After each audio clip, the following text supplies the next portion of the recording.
کیا smart glasses mobile کی جگہ لے لیں گے؟ To answer that we have to look at the device currently occupying your palm and your attention.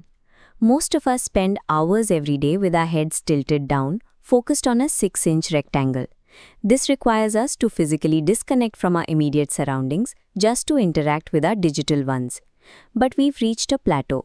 There is only so much utility you can squeeze out of a handheld 2D screen before the physical size of the device becomes a limitation rather than an asset. This is the starting point for the next science inqilab. We are seeing a move to shift computing from the palms of our hands directly to the bridge of our noses through augmented reality. This isn't a simple hardware upgrade.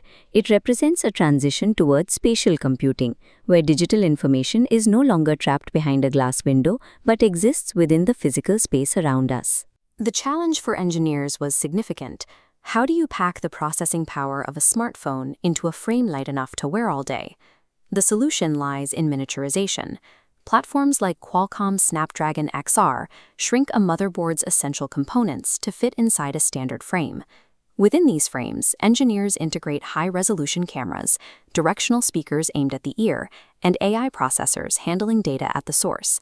This creates an interface where data, like a navigation map, projects into your field of vision without blocking the physical sidewalk in front of you. We are seeing applications like real-time translation, where your glasses can listen to a foreign language and display translated text like a subtitle floating in the air during a conversation. Removing the need to reach for a pocket makes computing a passive companion, assisting us without requiring our constant, undivided attention. This potential has triggered a high-stakes race between tech giants, each attempting to establish the dominant wearable ecosystem for the next decade. Apple's Vision Pro focuses on high-end spatial computing.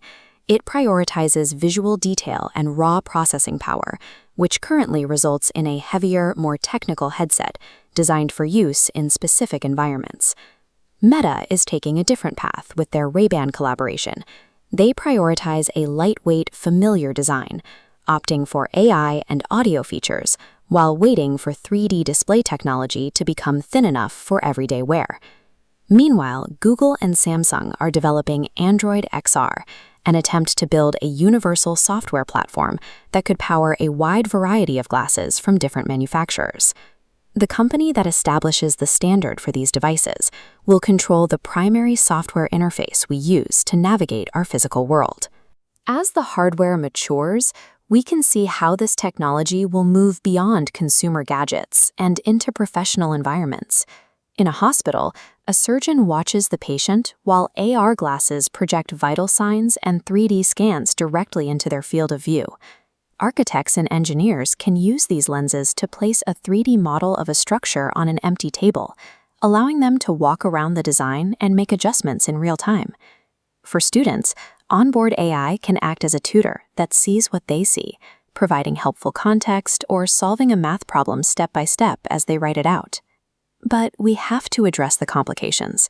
A society where everyone wears hidden, always-on cameras raises massive privacy concerns that our current laws are not designed to handle. There are also technical hurdles, like short battery lives and the risk of further digital isolation if we spend all our time behind a filtered lens. These professional benefits are real, but they come with a social cost that we haven't fully calculated yet. Returning to our original question, will these glasses actually take the place of the smartphone? History shows a pattern of devices becoming smaller and more integrated into our lives. Just as the landline was replaced by the mobile phone, the smartphone is now being challenged by wearable screens. While privacy and battery life remain significant hurdles, the technical trajectory is clear. The success of this transition depends on whether we can build the safeguards to match the science. अगर आप मुस्तकबिल की science देखना चाहते हैं तो science इनकलाब को फॉलो करें.